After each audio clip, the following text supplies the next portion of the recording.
عام انتخابات کے لیے کاغذات نامزدگی جمع کرانے کا سلسلہ شروع ہو گیا ہے۔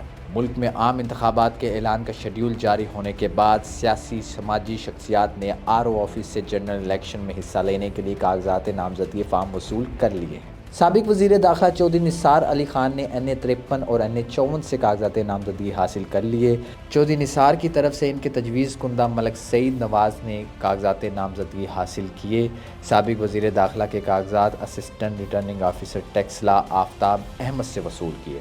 ناظرین، چودھری نثار NA53 اور NA54 سے آزاد حیثیت میں قومی اسمبلی کے الیکشن لڑیں گے۔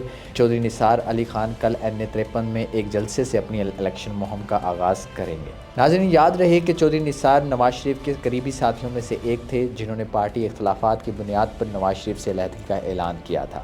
ماضی میں خبریں گردش کرتی رہی ہیں کہ چودھری نثار PTI کی سیٹ سے الیکشن لڑیں گے، مگر آج تک ان خبروں کی تصدیق نہ ہو سکی۔ اب دیکھنا یہ ہے کہ چودھری نثار انتخابات میں کامیابی سے ہمکنار ہونے کے بعد عمران خان کی پارٹی کا جھنڈا لہرائیں گے یا واپس نواز شریف کی طرف جائیں گے۔